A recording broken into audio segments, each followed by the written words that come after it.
You might be wondering why I'm showing you this Chromebook. Chromebooks are very generic, very thing you use at school, or a thing you use just randomly, or a thing you just use to browse the internet. And that's what's fascinating to me, is that Chromebooks are so very simple and so very generic that it almost fascinates me more than, say, a Mac or a PC. I very much get fascinated because of how almost simple they are. They are so generic, but they are so unique in the same aspect because of they're specifically made for a very specific task, and that task is browsing the internet. If you do not know, Chromebooks are basically essentially a laptop that has Chrome OS, which was made by Google, and it basically only can run built-in software. So there's a camera app, there's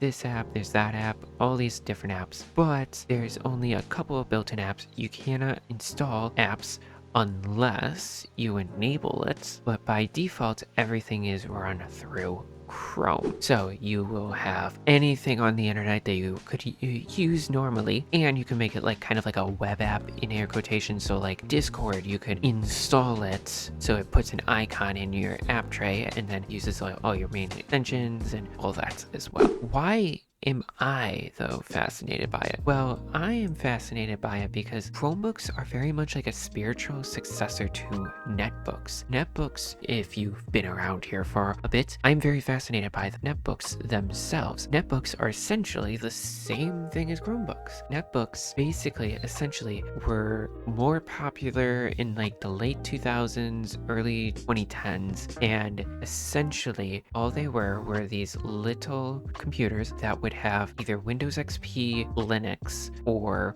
Windows 7 Starter, or some version of Windows 7. Some had Vista, some had other operating systems, but that's just a generalization. Now, here's the thing though, is after quite a bit of time, it was really hard for netbooks to survive because, first of all, the Atom processor, they were just very underpowered and very hard to put. Newer operating systems like Windows 10, when that came out, it just didn't run that well. Windows 7 could barely run on it. And then like also with the internet as well improving and changing, it needed more. So it got kind of hard for netbooks to survive in that market, so they eventually died off. But what do Chromebooks do? Chromebooks essentially do the same exact thing. Like, you browse the internet. That's what you did with netbooks. That's the whole entire point. Chrome OS is very similar to that in that mentality, where Chrome OS is very much like you go online, you sit down, and you can do everything you need online using Chrome and Google's own stuff like Google Drive, all of Google's Office stuff. But the main thing is that Chrome OS can't do other things with an asterisk. Now you can. There is an option to download Android apps on very specific models. There's also a way to run Linux applications. Chrome OS is what netbooks needed. Chrome OS is a very lightweight operating system that doesn't take up a lot of space, that is safe with an asterisk. There is still viruses you could technically get, but they're mainly extension viruses. There's always a chance that Chrome OS could get a virus. There's always a chance a Mac could get a virus. There's always a chance that Linux could get a virus. Just in all, there's a chance of it if you're running on the internet. So even Chrome OS is not the safest one, but it is safer than, say, a Windows machine being given to a kid or something like that. Now, so more about this Chromebook in general. This is the Acer Chromebook C740. This Chromebook is out of date, unfortunately. It has not gotten an update since 2021, and this specific model was made in 2017, but this this style of Chromebook has been out since 2015, so almost 10 years old. However, what are some of the specs for this Chromebook? I'm going to put some sources on screen, so if you are curious or want to see more, you could go down into the description to be able to learn more about this type of Chromebook if you are ever interested in it in the future or just curious about it right now. So this Chromebook has an 11.6-inch screen size. It's about more 12 with the borders, so the entire thing is 12 inches. The resolution is 1366 by 768, which nowadays isn't awful. It is not 1080p, but 720p, so runs perfectly fine, and it's actually a little bit above 720p, so that's pretty nice. The CPU is a dual-core Intel Celeron 3205U, and it is running at 1.5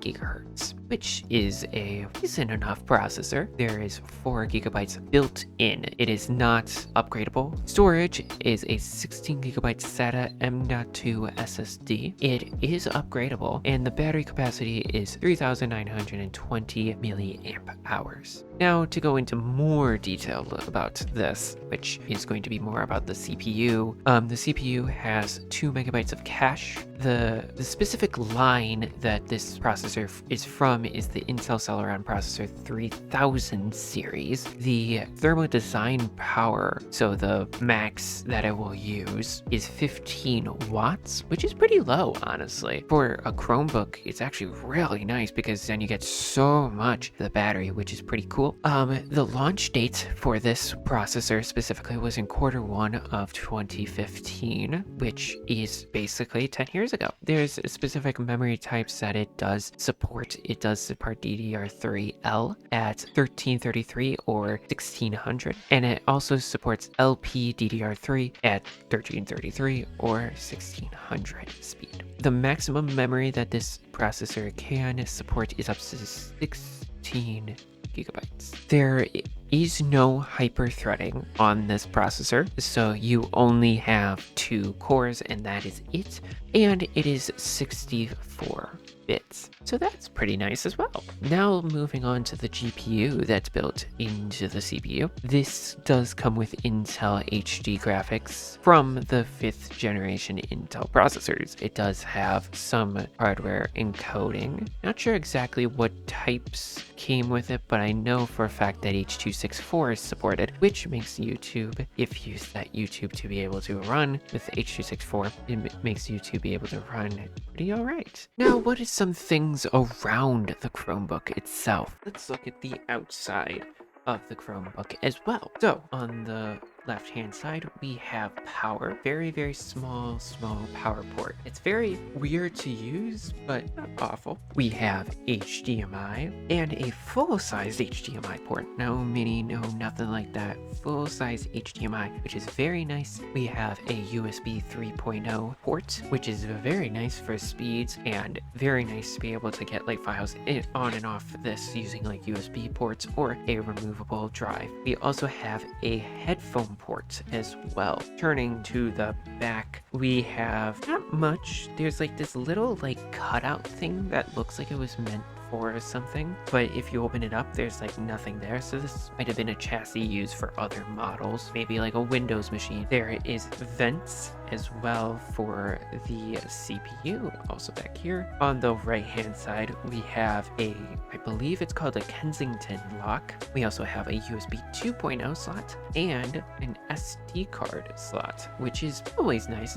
The SD card slot does make the SDs like stick out. A little fun fact about this side is I believe this is just a USB hub that's connected to the main board. On the front, there is 2 LEDs. One is to show power, and then the other is just to show the battery. If we open up the Chromebook itself, we will see the wonderful keyboard that comes with this. Chromebooks are very unique in this aspect, as they did change a couple of things compared to like say a PC or Mac.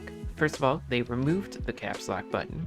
and replaced it with a search icon. So if you tap that in Chrome OS, it'll bring up search. They've removed the Windows key and also removed all function keys. However, the top row is replaced with some different type of function key, very multimedia or browser based. Other than that, it's a very standard keyboard. It's a very nice keyboard for a laptop. It also comes with a very nice trackpad. Now let's talk about performance. So how well does it run? Well, with Chrome OS itself, it runs pretty alright. It does run at 720p videos pretty smoothly with little to no issues, but it also, if we put it up to 1080p, it does run at 1080p pretty alright too. 1080p, if you do want that little bit of a bump in bitrate, is always nice to be able to run these videos at, so that's pretty nice.